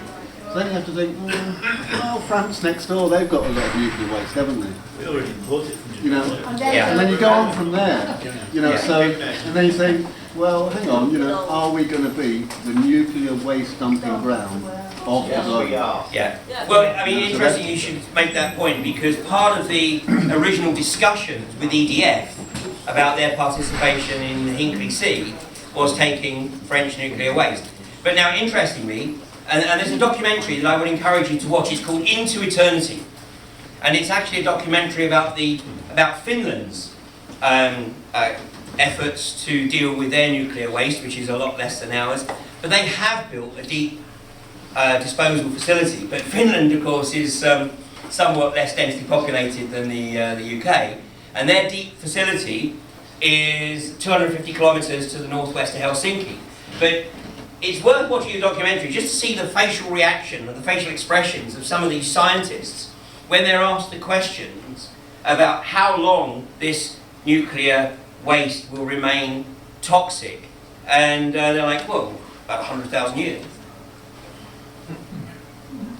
And then there as well. So this facility that you're building is going to last 100,000 years. Now, you know, Orthodox history says the pyramids are, you know, maybe 5,000 years old, maybe 5,500 years old. So what we're talking about here, and we have no idea how the pyramids were built. So we're talking about building a deep nuclear disposal facility that is supposed to maintain integrity for 20 times longer than the pyramids have been around. I mean, you know, I know how creative humanity can be, and you know, unfortunately, we've created this nightmare. But I strongly believe that. First of all, I believe we shouldn't be creating any more. But I strongly believe that humanity will come up with another solution. I don't know what that solution will be, but we will come up with another solution. If we stick it underground, we are causing a problem that we can't even begin to imagine the potential consequences. With fracking, we can. With fracking, we know that if this industry kicks off, large tracts of this country will become uninhabitable within a generation. With the nuclear waste, you're putting a time bomb out there that will go to many. My motivation is that if we don't get this shut down, we will be condemning future generations to lives of absolutely unimaginable, abject misery. And funnily enough, the politicians will not participate in any open debate with anybody in the anti-fracking community. Why? Why? Because they have no answers. They rely on just being able to speak with nobody actually asking tough questions or holding their feet to the fire. They know that as soon as we start pulling up the physical evidence, the video footage of the Condamine River bubbling because of the methane coming up into it, the gas percolating out of the ground in Queensland because the fracks have breached the target geology and created artificial porosity into the adjoining geology. Areas that can't be farmed because the ground has become toxic because of the heavy metals in it. Can't be farmed arably and it can't sustain livestock. And underground coal gasification, and I was just about to talk about that, wasn't it? Underground coal gasification, which I think at the moment they're backing off a bit from underground coal gasification. But in Australia, in Queensland again, there was a massive 14-year experiment with a company called Link Energy. And the Queensland government has now established a 326 square kilometre exclusion zone because the whole area has become toxic because underground coal gasification involves setting the coal seams alight. Because that's very similar. You've probably heard of the Centralia case in Pennsylvania. There was an absolutely mine fire that started in the early 60s and they're not able to put it out. It seems like they might be taking the same risk. Creating a fire they can't put out and do that. You see, this is the thing. I mean, far be it for me to suggest that fire is sentient, but fire seems to know what it needs to survive, like oxygen. Yeah? And what it does is that the arrogance of man says that we can set alight these enormous coal seams and then we'll just starve it of oxygen. But the problem is the fire seems to be able to find ways of tapping into an oxygen supply. So wherever they have initiated a trial in underground coal gasification, it has ended in absolute disaster. And in August of this year, the last week of August this year, the Queensland government, the Queensland government didn't release it, it was leaked. A report was leaked into the Link Energy, that's L-I-N-C by the way, not L-I-N-K, Link Energy. And you'll see Brian, if you watch the episode for Fracking Nightmare from Monday, you'll see him refer to the Link stink. And we also talk about one of his neighbours, a guy called George Bender, who tragically committed suicide about 6 weeks ago after enormous pressure on him. He was absorbing the pressure, sort of trying to protect his family. But this was pressure not just from the unconventional gas industry, which is primarily QGC, which is a British company, it's BG Group based in Reading. And they wouldn't behave like that here, well they might try. But of course, because Queensland is so thinly populated, and they get away with literally murder. And now, of course, that's in the process of being sold to Shell, so that means that it's probably going to be even worse for them. But this particular guy, George Bender, had the double whammy because he was dealing with BG Group, QGC, on the unconventional gas, coal seam gas, and then he had Link Energy around his property as well with this underground coal gasification project. And what Brian says finally triggered him, he thinks, was the fact that he could no longer bury his livestock. He could no longer, because the Queensland government put a ban on digging down any greater than 6 feet because the ground was explosive. Excuse me, it seems like it's like in, for instance, like in Queensland and all that, it's all ranchers and people like getting affected and things like that. What about the indigenous people? About the Aborigines? Well, that's how are they faring with it? That's a very good question. They tend to be more mobile, so they actually tend to move, yeah, and basically get out there. Yeah. But I mean, you'll see that if you look at the documentary, I spoke to one of the origines. So I used to originate. I spoke to one of the origines there, who was a guy called Neil, who was the keeper of the sacred sites. And I mean, he only speaks in the video for maybe sort of 30 seconds, but he says, you know what, he says, when I grew up, he says, I knew it was the farmers that took care of us. He said that, you know, basically it was the farmers that provided us with the meat, farmers that provided us with the vegetables, and I believed that, you know, basically we were all trying to take care of each other. And then he says, but yeah, now I know that's just full of shit. And BG Group, I mean, the reason I'm speaking to him, because there is a clearly designated sacred site. And BG Group just came along and ripped all them and just turned it into a well site. This is the attitude. When you say what they do, they tend to, because they're nomadic, they can move, but we can't move. No. That's the problem. No, and that's why, I mean, you'll see the families in the documentary, because I asked them the question, why don't you move? And listen, well, it's not that easy. You know, because everything you've got is invested in the property. And, you know, I said to Brian when I was out there, I said, you know, because he lives on the ranch with his son and his wife and their 5 grandkids. And I said, you know, in many respects, people would think, looking superficially, that you have an ideal lifestyle. And he said, well, you know, until the gas company arrived, we did. It's not that easy for the native people to move now, with the like providing all these ranches and stuff like that.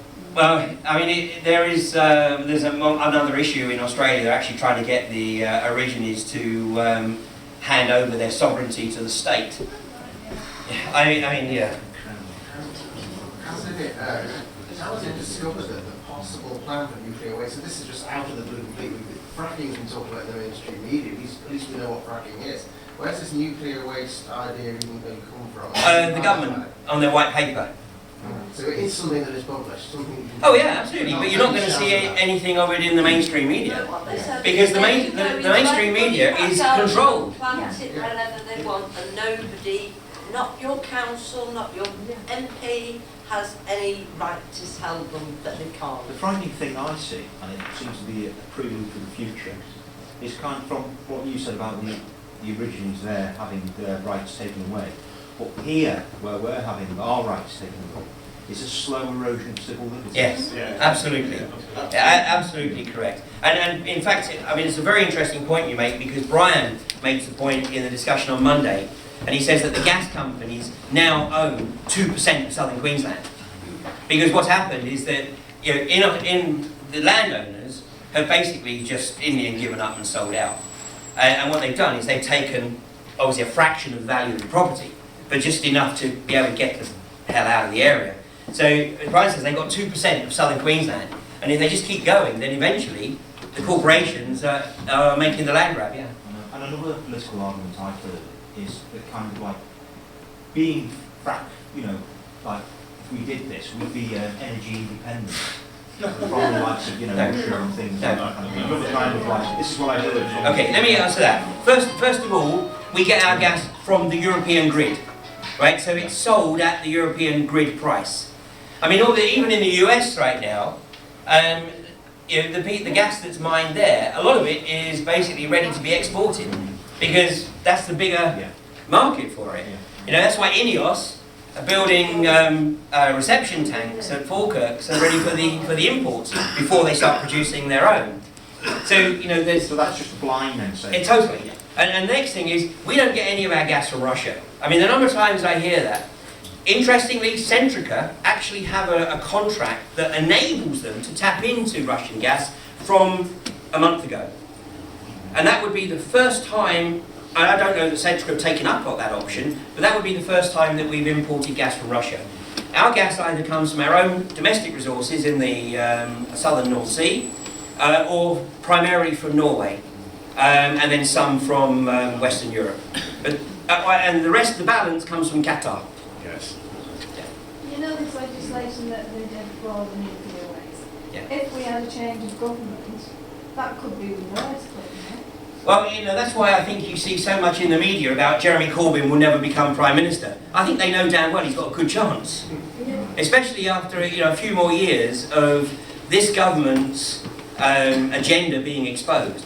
Because, you know, it doesn't matter how you look at this agenda, does it? I mean, it's not in the best interest of the British people. Point of information, they've altered the seats as well. They've altered the seats so there'll be more chance Well, of a lot more exactly, Tory. exactly, yeah. It's become a dictatorship, an absolute Yeah. dictatorship. Well, And you've got but the this Sun, is- you've got the Sun, you've got the Telegraph, you've got the Daily Mail. Funny enough, the Daily Mail's against the war, but you know, people, the ordinary blokes buy Sun, he doesn't realise it's an agenda.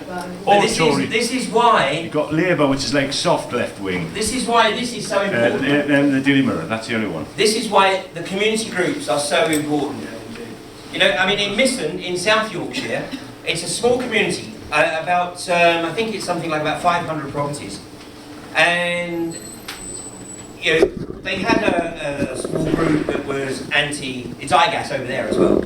And they've been very clear, yeah, they want to get in there, they want to frack. So in Misson, they realised that they had three major issues that were impacting on the community. They had iGas wanting to get in and drill a fracked well. They had Sainsbury's, I think it was, wanting to build a out-of-town retail store between Misson and Bawtry. And then there was plans to build a big housing estate on the edge of the village. So they knew that everybody in the village would have a problem with at least one of those. So what they did was they set up the Misson Community Action Group. And it's become very, very powerful.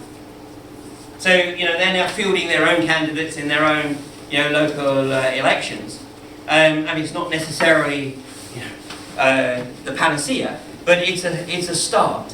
And if we can get communities to become active and start holding their elected representatives' feet to the fire, then we might actually start to make some progress. And failing that, if the elected representatives, you know, don't do what they should do, what the community wants them to do, then unfortunately all you are left with is civil disobedience. And I'm not here to tell you how to perpetrate civil disobedience. That's down to each and every individual to make their own call. I read an interesting article about tying this in with the Northern Powerhouse thing, of taking away central funding to local authorities disappearing fast. I think most local authorities think it'll be nil by 2020, don't they? And, you know, so local business taxation. So this suddenly seems like a very fat cherry that comes along and funds that 10 years and becomes the whole thing. And it, you know, just a conspiracy from every angle, isn't it? But then again, if you have all those wells, you're going to be a northern powerhouse, aren't you? Well, you're going to be an uninhabitable powerhouse. There's a pressure group, 38 Degrees, which is non-party political, and they take on big issues and everything. How do you think they work? Okay, listen, NGOs can be supportive, but I think Friends of the Earth finally have understood their role.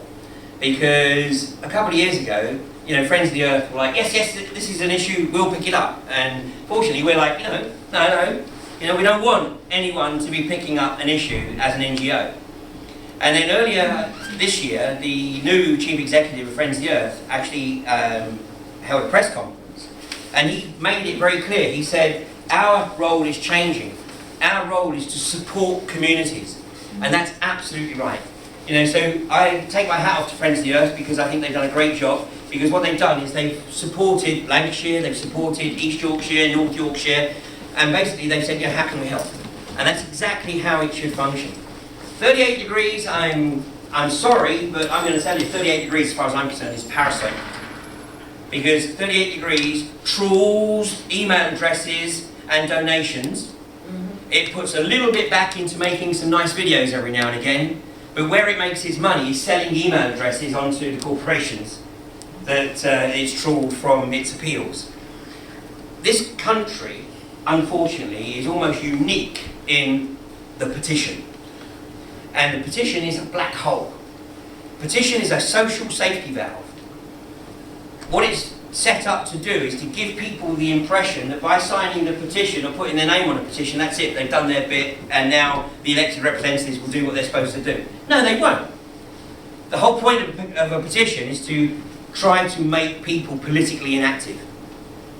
Now, I'm not suggesting that petitions are a total waste of time, because if you're out in the street collecting signatures for your own purposes, then you get to talk to people as well. So it's how you use it.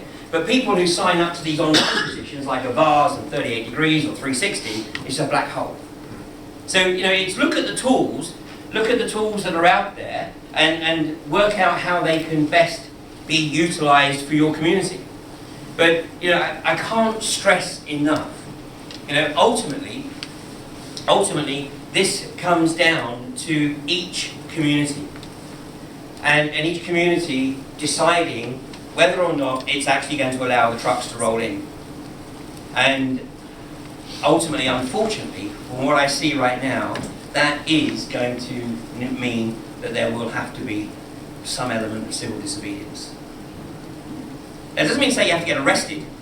In East Yorkshire, where it's a very high level of retirees, and actually a lot of them are quite wealthy retirees. It's a typical sort of Tory area, basically. And once the local community started to realise what this was going to do to the beautiful wolds of East Yorkshire, they basically started to get active. And in fact, the protection camp did its job in terms of stopping it for a while, raising awareness in the local community. But when the camp was finally evicted in January of this year, the local community realised that basically it was down to them. So they really got active. And they call themselves the Jerry Activists. The Jerry Activists. And obviously, we've educated them on how to deal with the police, which is politely. But there's only one question you ever need to ask a police officer. Only one question. It's all you need to remember. Only one question. And that is, am I under arrest? And if the answer is no, say thank you. I don't need to talk to you anymore. Yeah. And when you've got 82-year-old people from the local community, the police do not want to arrest. So I got a piece of video footage which, where, let me show it now. There's a piece of video footage where they got the line of the Jerry Activists in front of the gate. Humberside police are up there reading them the riot action. And the 5-stage warning is called, the 5-stage process. You've got five warnings before you're under arrest. Anyway, this sergeant starts reading part 1, and then immediately goes on to part 2. So I'm filming, I said, you can't do that. There's got to be a gap of some reasonable time between reading part 1 and part 2. I said, it's not a 5-stage warning to be read out 1, 2, 3, 4, 5. So anyway, he waited about 10 seconds. I said, no. I said, that's not a reasonable gap. Anyway, he came back a few minutes later. I said, that's still not a reasonable gap. And I said, this is all on video. And I said, anyway, you're not going to arrest these people, are you? And he just went, oh, fuck it. And he waited for his senior officer to come. The senior officer came up there and said to one of the Jerry Activists, so how long do you plan on standing here? And this was like about 11 o'clock or something like that.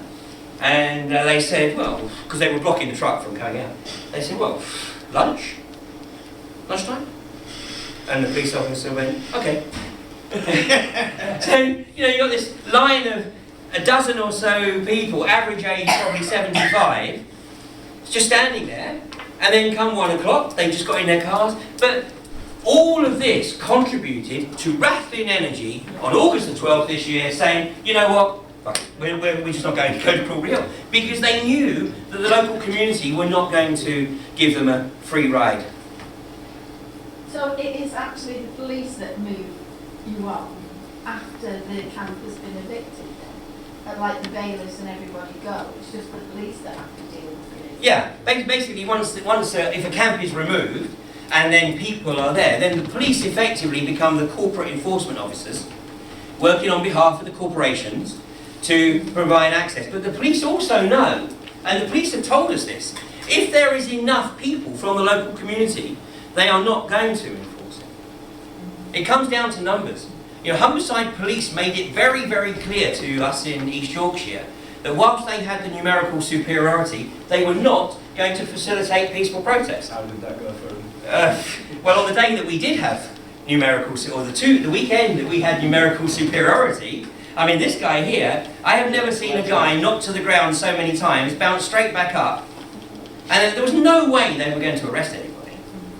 But what they were shown was that basically the only way they were ever going to be able to facilitate rattling coming onto the site was when they had numerical superiority. And of course, a lot of police forces are under pressure in terms of numbers. Yeah. And so, you know, they're also starting to get concerned about the likely impact of this industry when it does start trying to roll into town. So it's numbers, really. Yeah, it's numbers. And especially local community. Yeah. Does it take the wolf at the door to get the community out? Because we live in Upton, Tarvin, these are very conservative areas. And, you know, I talk to people all the time. I mean, I've learned so much in the last 2-3 months. I've left me in the pub, they all think it's nuts. And I'm shocked at the things I learn every time I learn more about it. And people, I can see people thinking, you believe any old bullshit you told, mate? You know, because it's almost beyond belief, isn't it, the whole industry? Yeah. How do we engage them? You know, Well, I mean, I admire the people who live in the camp and give so much for this cause. I admire them enormously. But I also know the people who live in the housing estates of Upton, who live in, you know, who want their company car and all, and all stuff they're entitled to, they're more afraid of someone with dreadlocks. They think they're worse than a policeman. You know, they do, don't they? You know, it doesn't matter if you're there for them and you're saving them. They don't see that. So how do we, you know, I talk to people about the house prices, the things that they care about, and they still don't give a shit. Well, they will do when the house price is seriously under threat. Yeah. But it takes that. Yeah. There's a chap in, well, we have a camp in Duddleston, which is in North Shropshire, but we've moved from one field to another, and there's a chap that has a house that is, I think, the second nearest property to the actual well site, and he has already lost 50 kills of the value of, you know, basically the people that are trying to sell his own for him, so listen, you're going to have to take the I mean, the point is well made, because when I was first starting to try and raise awareness, which was in the first half of 2013, and I did a 63-day tour of the country, trying to stimulate people's curiosity on this.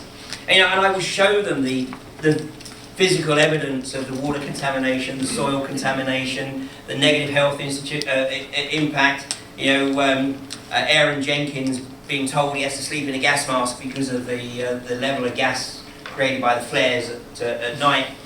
And people go, oh, it's terrible. It's really, really terrible. Yeah, it's terrible. And then I would show them the impact on property prices in these areas, and they go, oh my God, what? What? And initially that used to really frustrate me, but now I thought, you know, well, whatever pushes their buttons. The lady who lives in a beautiful, beautiful cottage next to the Rossiter well site in the Fylde Peninsula, she had this cottage valued at, I think it was £750,000. And then during the application process for the well site to be in the field adjacent to her property, she asked for the property to be valued, and the estate agent basically came out and said, it's got no value. She said, well, give me a value. She said, well, you're going to be lucky if you get a couple $100,000 for it. And that was published. That was in the Sunday Times.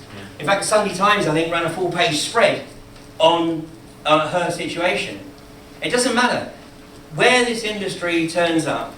You know, sometimes you've got a short-term increase in property prices. I mean, particularly in the US, where, you know, communities are so few and far between. So when the gas industry rolls into town, rental prices go up, or you know, people want to come into the area because they think it's going to be long-term. So prices go up short-term. What's happening now is that bubble is well and truly burst. And in fact, unfortunately, what you've got in Australia, in Chinchilla, and in Pennsylvania, in North Dakota, is you've got businesses going bankrupt because they thought that this was going to be long term. So they borrowed money to expand their bars, their motels, their restaurants. Strip clubs, yeah. Yeah, strip clubs, exactly, you know. And guess what? You know, they've still got the debt, obviously, from the borrowing for the expansion, but there's no business anymore. So, that, you know, the smart ones are those who just milk it for the short term and then get out before the bubbles burst. This is almost a historical precedent, though. It's kind of like the Alaskan gold rush, isn't it? Yeah. Yeah. Kind of like, you know, they came in for short-term profit with the gold in Alaska. That's exactly how they describe it in the US and in Australia. And it's just leaving nothing but deserts and ghost towns. Yes. Exactly. Exactly. So, obviously, the reason that we are having the meeting tonight is because as of Friday, the Upton camp is under threat of eviction because IGAS have managed to get a court order to evict the camp. Now, there's no guarantee that it will happen on Friday, and call it a hunch, but I think that some people in the camp are going to make it as difficult as possible for the camp to be removed. But really, once the camp is removed, and it may not be removed very far, but once the camp is removed, then like in East Yorkshire, the onus then falls very much on the local community. I mean, I'm sure there will still be people from the camps in the area, but when the trucks start rolling, then the nature of the game is to literally make it as difficult as possible, because there are two ways in which you shut this industry down. One is you remove the investor will. In other words, you make it very clear to the investors that basically this is a black hole. And I've had multiple abuse because a year ago I was telling IGAS investors, get out. When the stock was £1.20, £1.30, I'm like, get out guys, sell, because the stock is going to tank. And of course, I get all the abuse from the markets on that. But here it is today, 19 pence or whatever, 19.5 pence. With Third Energy in North Yorkshire, it's owned by Barclays. And I think Barclays investment houses are looking very closely at what happens with the Weller curve in Mispus, and if that doesn't go well, they'll be looking to divest.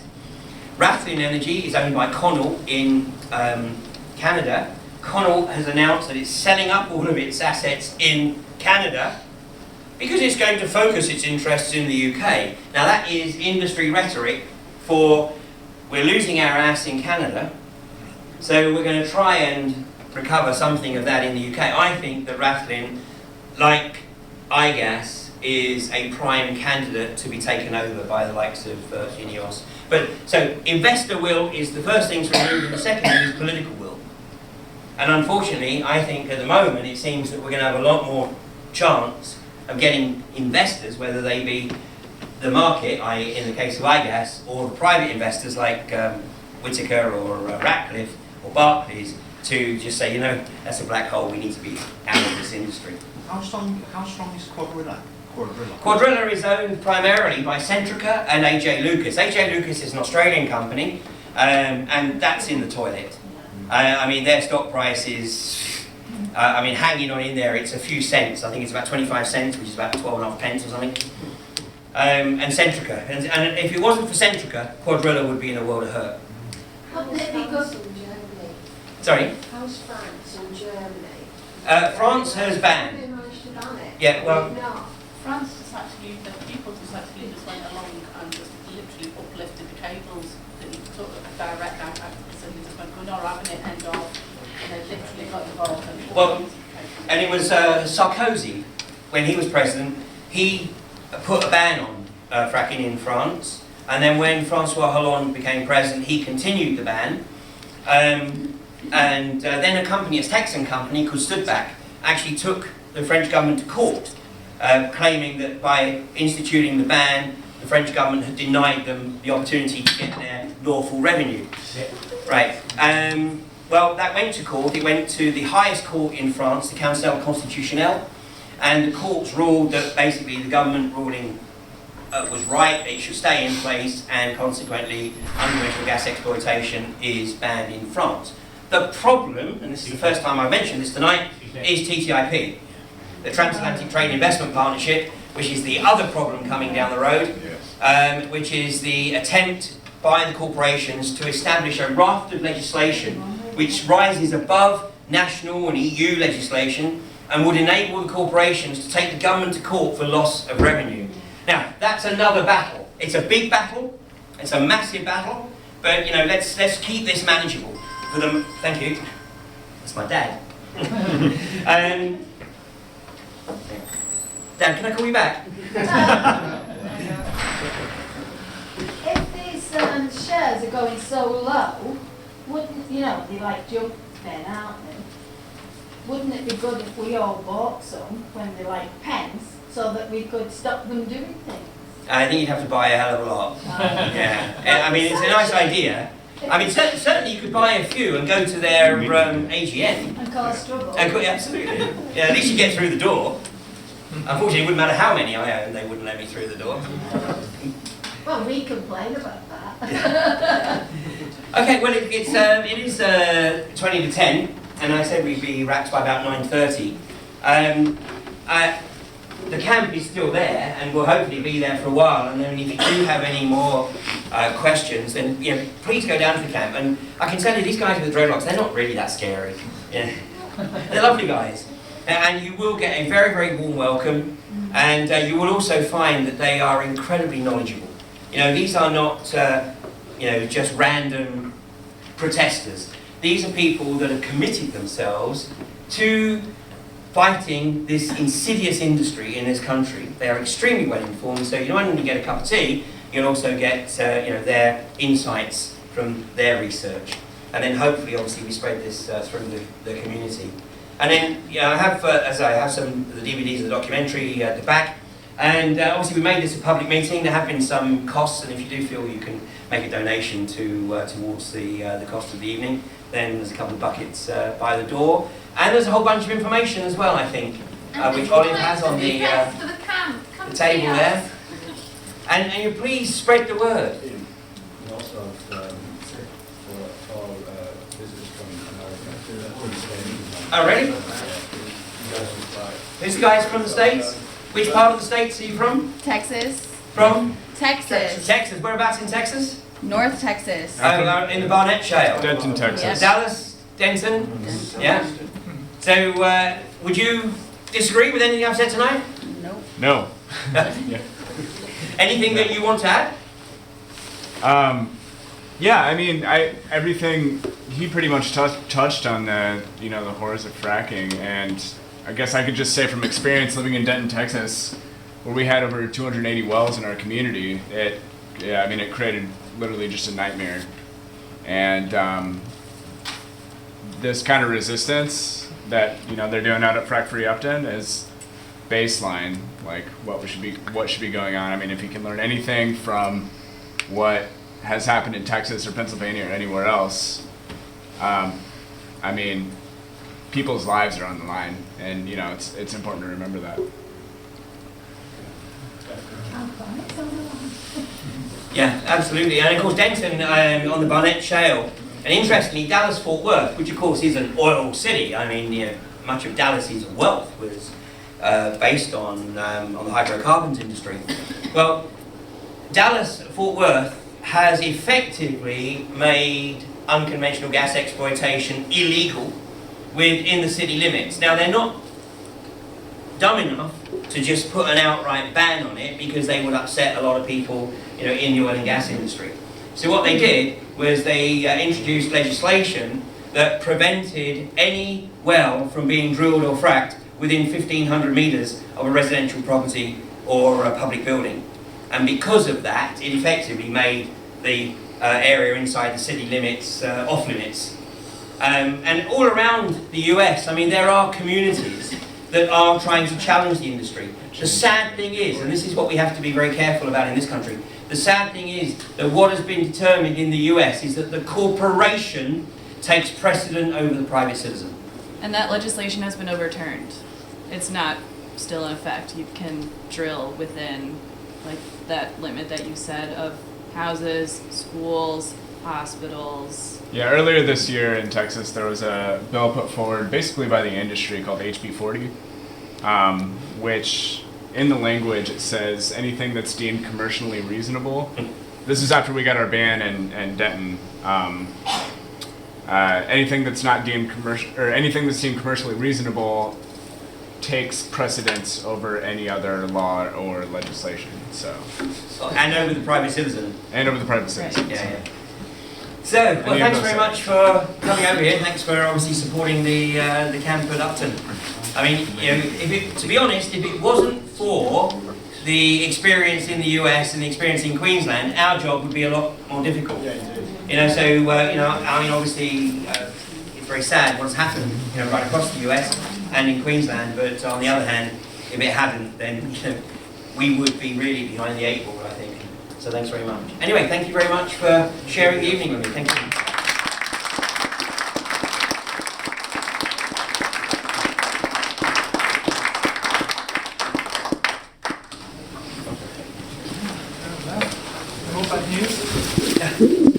We have to ask the question, would you rather know or not know? So much more Need to to know. know. Yeah, you absolutely need to know. Get the